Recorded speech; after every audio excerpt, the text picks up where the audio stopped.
The rain hammered down upon the cobbled streets of Manchester, turning the city into a glistening blur of grey and silver. Charlotte walked briskly under the flickering street lamps, her coat soaked through despite her umbrella. She barely noticed. Her mind was fixed on one thing only: Ethan. Earlier that day, Harrington and Company, the prestigious firm where Ethan had built his career, had publicly dismissed him. Theft. Embezzlement. Words that felt like knives tearing into their lives. When he came home, Ethan's face was as pale as ash. His hands trembled as he spoke of forged emails, mysterious bank accounts, and conversations he had never had. No one at the firm listened. They simply showed him the door, stripped him of his dignity, and left him to rot in shame. Charlotte's heart raged against the injustice. Ethan was not a thief. He was the kindest, most decent man she had ever known. Something was horribly wrong. Drawn to the old Willow's End pub, she sought refuge among its dark wooden beams and crackling fireplace. It was here, with a taste of bitter ale on her lips, that a figure approached, uninvited, unwelcome. Mr. Harrington himself. His tailored coat dripped rainwater onto the floor as he slid into the booth opposite her. "You should feel relieved, Mrs. Charlotte," he said smoothly. "We are generous. We could have destroyed him utterly." Charlotte's hands curled into fists beneath the table. She forced herself to meet his cold, indifferent gaze. "Why?" she whispered. Harrington smiled, a thin, humorless twist of the lips. "Because sometimes, people must be reminded of their place." He left without another word, his footsteps echoing in the near-empty pub. Charlotte sat frozen. Fury, sorrow, and a desperate thirst for truth gnawed at her insides. Somewhere in the darkness of Manchester's underbelly, the answers waited. And Charlotte vowed that night, beneath the mournful howl of the storm, that she would uncover them, no matter the cost. Outside, the rain fell harder, drenching the city in secrets. Charlotte spent the sleepless night poring over every memory, every detail that could explain Ethan's downfall. Morning crept into Manchester with a thin, pale light, but the heaviness in her chest refused to lift. Ethan remained locked in the bedroom, too broken to speak. She knew she had to act alone. She started at the firm's public records, combing through press releases and old employee rosters. Names blurred past her tired eyes, but one kept resurfacing: Victor Lane. Ethan had often spoken of him, a rising star within Harrington and Company, charming but slippery. At noon, Charlotte found herself standing before a nondescript brick building tucked away behind Piccadilly Gardens. Inside, she found an internet cafe buzzing with quiet energy. She rented a terminal and delved deeper into Victor's background. A pattern emerged. Promotions after every scandal. Bonuses after colleagues resigned under mysterious circumstances. Victor Lane was not merely lucky. He was dangerous. But why target Ethan? Her fingers hovered over the keyboard, hesitation gnawing at her resolve. Digging too deep into men like Victor could invite consequences. Still, she pressed on. Following a lead, she stumbled upon a set of financial filings hidden within the firm's subsidiaries. Large, unaccounted-for payments, cleverly disguised, all traced back to one entity, Montrose Holdings. And one of the signatures authorizing the transfers bore Ethan's name, forged. Charlotte's stomach twisted. They had planned this. Fabricated the evidence months in advance. It was a trap carefully laid and cruelly sprung. The cafe's clock chimed softly, pulling her back to the present. She copied the files onto a small flash drive and slipped it into her coat pocket. Her hands shook, but not from fear, from a growing fierce determination. As she stepped back into the chill of the street, Charlotte realized she was no longer just defending Ethan's name. She was declaring war. Far above, hidden behind the dark glass of an office window, someone was watching her. 2 days had passed since Charlotte uncovered the first piece of the conspiracy. The flash drive never left her coat pocket, a constant reminder of the danger now surrounding her. Manchester's early evening drizzle cloaked the streets as she hurried through the narrow alleys behind King Street. She had arranged to meet an old friend, Oliver Reed, a freelance journalist with a nose for corporate corruption. If anyone could help her unravel this web, it was Oliver. The meeting spot was an old pub, half forgotten by time, tucked between the looming glass towers. Inside, the air was thick with the scent of damp wood and old ale. Charlotte spotted Oliver at a back booth, nursing a pint and scanning the entrance. "You're late," he muttered as she slid into the seat opposite him. Had to make sure I wasn't followed, Charlotte whispered. Her voice was taut with anxiety. She handed him the flash drive under the table. Oliver raised an eyebrow but said nothing, slipping it quickly into his pocket. I need you to find out everything you can about Montrose Holdings, she said. And Victor Lane. Oliver leaned closer, lowering his voice. You're playing a dangerous game, Charlotte. These people don't just ruin careers. They make people disappear. Charlotte's heart skipped a beat, but she clenched her fists beneath the table. There was no turning back now. Just find what you can. Quietly, she said. Oliver nodded, his usual bravado replaced with a rare seriousness. Give me 3 days. They left separately, disappearing into the misty night. Charlotte wrapped her coat tighter around herself as she walked, the city's coldness biting at her skin. Every shadow seemed to move, every footstep behind her a threat. She reached her flat, bolted the door and collapsed against it. For a brief moment, she allowed herself to breathe. But the silence was broken by a soft thud from the living room. Someone was inside. Charlotte froze, every muscle in her body screaming at her to run. Her mind raced. Had someone followed her from the pub? Or had they been watching her all along? She crept silently down the narrow hallway, her breath shallow. The living room door stood ajar, a sliver of darkness beyond it. She could hear soft, deliberate movements. Someone was rifling through her things. Reaching into the umbrella stand, Charlotte grabbed a heavy wooden cane, gripping it tightly. Slowly, she pushed the door open. The intruder's back was turned to her, clad in black from head to toe, face obscured by a hood. Papers were scattered across the coffee table, her laptop pried open. Without thinking, Charlotte lunged forward with a cry. The cane struck the figure's shoulder, but it barely fazed him. He spun around, knocking her aside with frightening ease. Charlotte hit the floor hard, her vision swimming. As she struggled to sit up, the intruder bolted through the window, shattering the glass into 1,000 shards. Cold air and rain flooded the room. She dragged herself to her feet, heart hammering against her ribs. Ignoring the pain in her side, she stumbled to the window and peered into the alley below. Only darkness. Whoever it was, they were gone. Her flat was a disaster. Documents torn apart, drawers emptied onto the floor, books scattered. They hadn't come to steal valuables. They were searching for something. The flash drive. Charlotte's hand flew to her pocket. It was still there, pressed safely against her skin. Relief flooded her for a brief moment, but it quickly turned to fear. They knew where she lived now. They wouldn't stop until they got what they wanted. She needed to disappear. To become a shadow herself. Grabbing a rucksack, she stuffed it with essentials. A few clothes, the flash drive, her passport. She threw on a dark hoodie, tucked her hair beneath a cap, and slipped out the back door. The rain swallowed her as she vanished into the night, leaving behind her shattered home and the life she once knew. From now on, trust would be a luxury she could no longer afford. Charlotte moved swiftly through the deserted streets of London, the rain soaking her hoodie and blurring the neon lights around her. Every shadow felt like it was breathing. Every footstep she heard could have been real or just her fraying nerves. She ducked into a late-night cafe near King's Cross, choosing a seat in the darkest corner. Her hands trembled as she ordered a coffee she had no intention of drinking. Her mind was on the flash drive burning a hole in her pocket. Fishing out her battered laptop, she connected the drive with a trembling hand. A folder blinked open. Inside were hundreds of files, all encrypted. She clicked one at random. A video started playing. It showed Sir Marcus Vance, the powerful CEO she once admired, sitting across a table from men in expensive suits.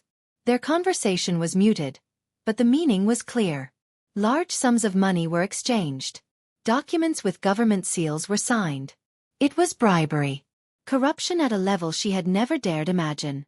Charlotte slammed the laptop shut, heart pounding. She was holding evidence that could destroy powerful lives. And now, they would do anything to silence her. A soft buzz startled her. Her phone lit up with an unknown number. Against her better judgment, she answered. A distorted voice spoke. "You are in over your head, Miss Brooks. Hand it over. Or you won't live to regret it." The line went dead. She dropped the phone, her stomach churning with terror. Tears threatened, but she forced herself to stay calm. They were watching her. They knew her every move. Charlotte realized she couldn't run forever. She needed allies. Someone who hated Vance as much as she now did. Pulling her hood tighter, she slipped back into the storm, blending with the city's shadows. Only one name burned in her mind. Detective Inspector Alan Whitmore. A man who had once lost everything because of Vance. And a man who might just be desperate enough to help her fight back. Charlotte moved swiftly through the deserted streets of London, the rain soaking her hoodie and blurring the neon lights around her. Every shadow felt like it was breathing. Every footstep she heard could have been real or just her fraying nerves. She ducked into a late-night cafe near King's Cross, choosing a seat in the darkest corner. Her hands trembled as she ordered a coffee she had no intention of drinking. Her mind was on the flash drive burning a hole in her pocket. Fishing out her battered laptop, she connected the drive with a trembling hand. A folder blinked open. Inside were hundreds of files, all encrypted. She clicked one at random. A video started playing. It showed Sir Marcus Vance, the powerful CEO she once admired, sitting across a table from men in expensive suits. Their conversation was muted, but the meaning was clear. Large sums of money were exchanged. Documents with government seals were signed. It was bribery. Corruption at a level she had never dared imagine. Charlotte slammed the laptop shut, heart pounding. She was holding evidence that could destroy powerful lives. And now, they would do anything to silence her. A soft buzz startled her. Her phone lit up with an unknown number. Against her better judgment, she answered. A distorted voice spoke. "You are in over your head, Miss Brooks. Hand it over. Or you won't live to regret it." The line went dead. She dropped the phone, her stomach churning with terror. Tears threatened, but she forced herself to stay calm. They were watching her. They knew her every move. Charlotte realized she couldn't run forever. She needed allies. Someone who hated Vance as much as she now did. Pulling her hood tighter, she slipped back into the storm, blending with the city's shadows. Only one name burned in her mind. Detective Inspector Alan Whitmore. A man who had once lost everything because of Vance. And a man who might just be desperate enough to help her fight back.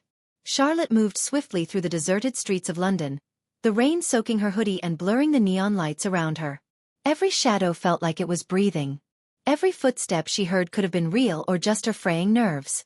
She ducked into a late-night cafe near King's Cross, choosing a seat in the darkest corner. Her hands trembled as she ordered a coffee she had no intention of drinking. Her mind was on the flash drive burning a hole in her pocket. Fishing out her battered laptop, she connected the drive with a trembling hand. A folder blinked open.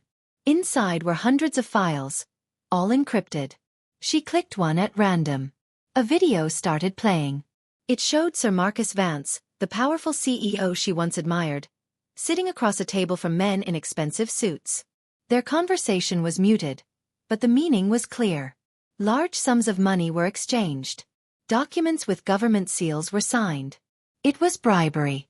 Corruption at a level she had never dared imagine. Charlotte slammed the laptop shut, heart pounding. She was holding evidence that could destroy powerful lives.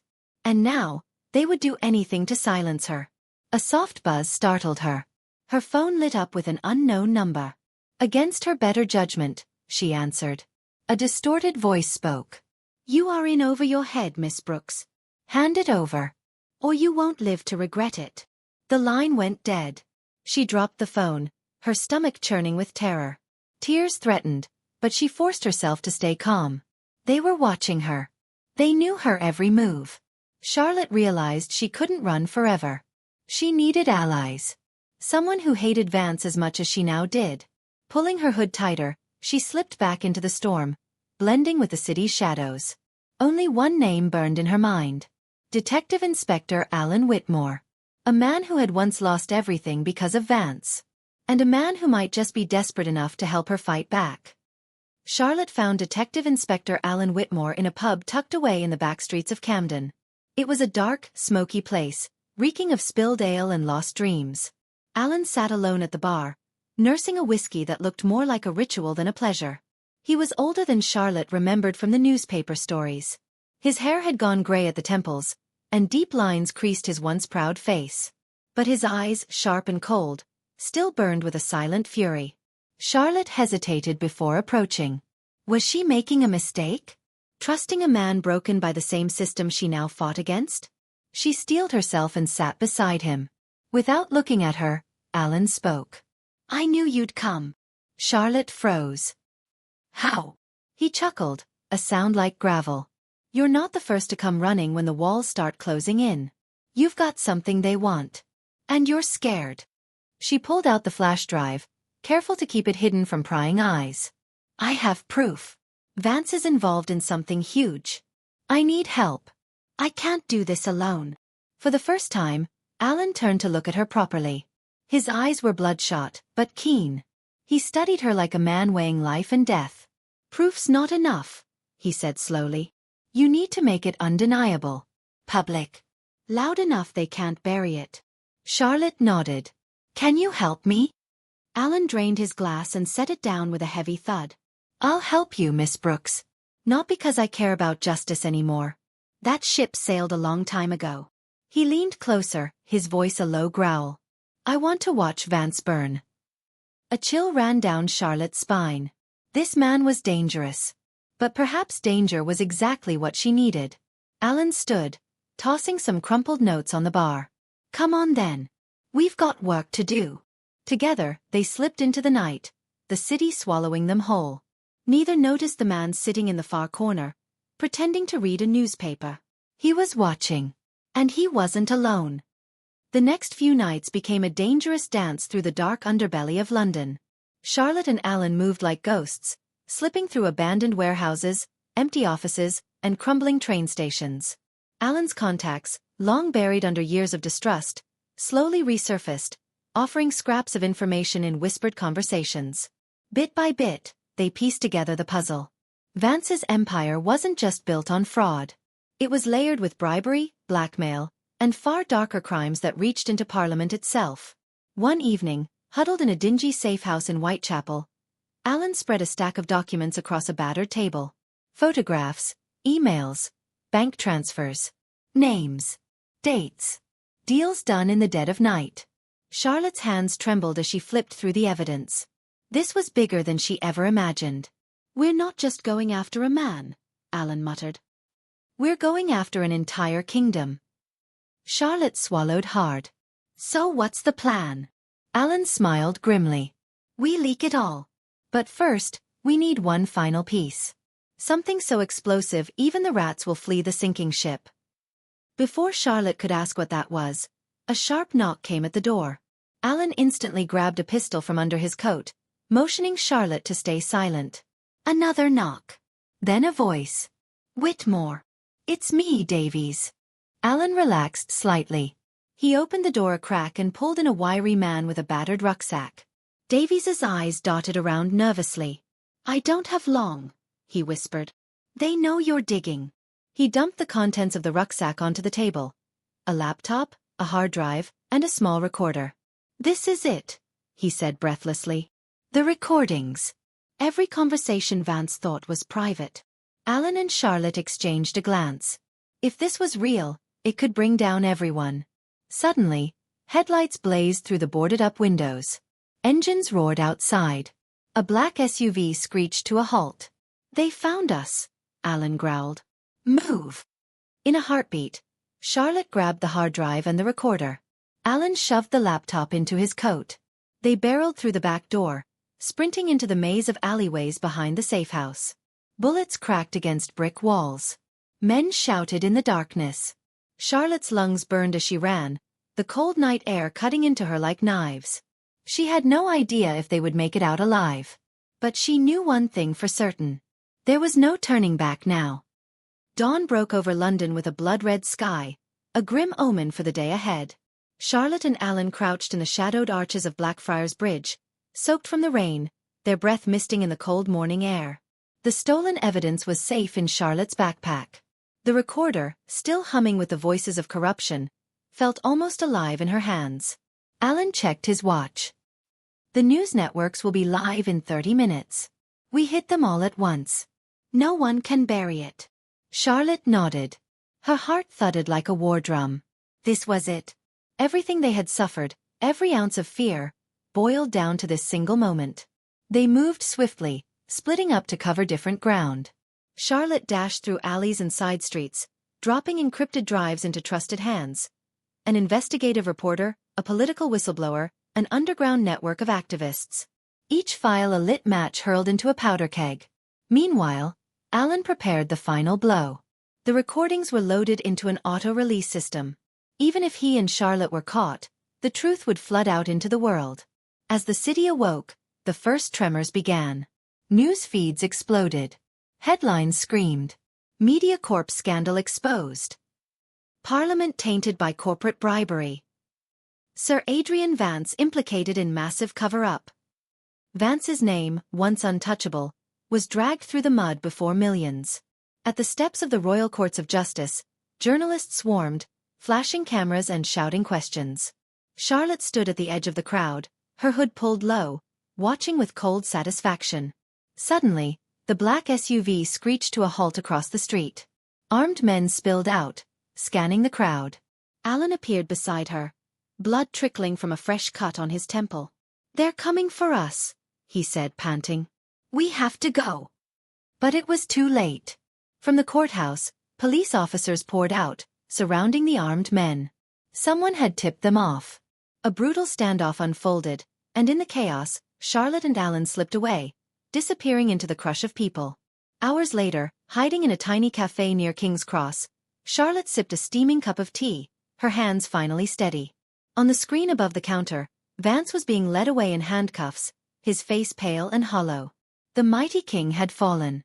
Alan leaned back in his chair, a weary smile playing on his lips. "It's over," he murmured. Charlotte watched the rain patter against the windowpane, feeling the weight of it all. "No," she thought. "It's just the beginning."